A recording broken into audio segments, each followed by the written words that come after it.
Guys, അങ്ങനെ ഉച്ചയായപ്പോൾ ഞാനും ഇച്ചും കൂടി ഇതാ ഓട്ടോറിക്ഷയൊക്കെ പിടിച്ച് നേരെ ക്ലാസ്സിന് പോവാണ്. ഇച്ചുവിനെ അമ്മേൻ്റെ അടുത്ത് ബേക്കറിയിൽ കൊണ്ടാക്കിയിട്ട് വേണം എനിക്ക് ക്ലാസ്സിന് പോകാൻ വേണ്ടേ.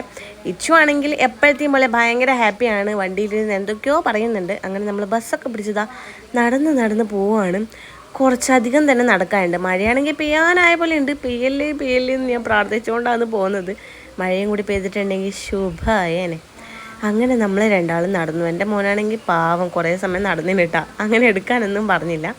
നേരെ ബേക്കറിൽ എത്തിയിട്ടുണ്ട്. അങ്ങനെ ഇച്ചുവിനെ ഞാൻ അവിടെ അമ്മേൻ്റെ അടുത്ത് ആക്കി, അവിടെ ഇത്താത്തയും ഉണ്ടായിരുന്നു കേട്ടോ. ഇവർ രണ്ടാളും കൂടി പാക്ക് ചെയ്തുകൊണ്ട് നിൽക്കുന്നുണ്ട്. അങ്ങനെ ഇച്ചുവിനെ അവിടെ ആക്കിയിട്ട് ഞാൻ അവനെ കാണാണ്ട് നല്ല മുങ്ങിയിട്ടുണ്ട്. കണ്ടിട്ടുണ്ടെങ്കിൽ കുഴപ്പമാക്കും, കാണാണ്ട് പോയാൽ വലിയ കുഴപ്പമില്ല കേട്ടോ. അങ്ങനെ നേരെ ക്ലാസ്സിനൊക്കെ പോയി വൈകുന്നേരമായപ്പം നേരെ ക്ലാസ്സും കഴിഞ്ഞ് ഇറങ്ങിയിട്ടുണ്ട്. വേഗം ബസ് ഓടിച്ചു, നേരെ അങ്ങോട്ട് പോകണം. അവിടെ പോയി ഇച്ചുവിനെ കൂട്ടണം, തിരിച്ച് വീട്ടിൽ പോകണം. അപ്പം ഞാൻ കഷ്ടപ്പെട്ട് അവിടെ എത്തിക്കഴിയുമ്പോഴാണ് അമ്മ പറഞ്ഞത് അമ്മേൻ്റെ പണിയും കഴിഞ്ഞിട്ടുണ്ട്. ഇത് നേരത്തെ പറഞ്ഞിട്ടുണ്ടെങ്കിൽ ഞാൻ ബുദ്ധിമുട്ടി ഇങ്ങോട്ട് വരണേനോ. അങ്ങനെ പിന്നെ ഇച്ചുവിനെയും അമ്മേനെയും ഒക്കെ കൂട്ടി നമ്മൾ ബസ്സൊക്കെ പിടിച്ചത് ആ വീട്ടിലോട്ട് വന്നിട്ടുണ്ട്. വീട്ടിലെത്തുമ്പോഴേക്ക് ഇതാ വീട്ടിൽ വേറൊരാളും കൂടി വന്നിട്ടുണ്ട്. നമ്മുടെ ചന്തു എത്തിയിട്ടുണ്ട്. ചന്തുവിനെ കണ്ടതും ഇച്ചുവിനും ഭയങ്കര സന്തോഷമായി, ഇച്ചുവിനെ കണ്ടതും ചന്തുവിനും ഭയങ്കര സന്തോഷമായി. പിന്നെ ഇവർ രണ്ടാളും ഒരു കളിയാണ്. കുറച്ച് സമയം ആ സന്തോഷം ഉണ്ടായില്ല. പിന്നെ രണ്ടാളും കൂടി ഇത് പണ്ടത്തെ പോലെ തല്ലും പിടിയും തന്നെ.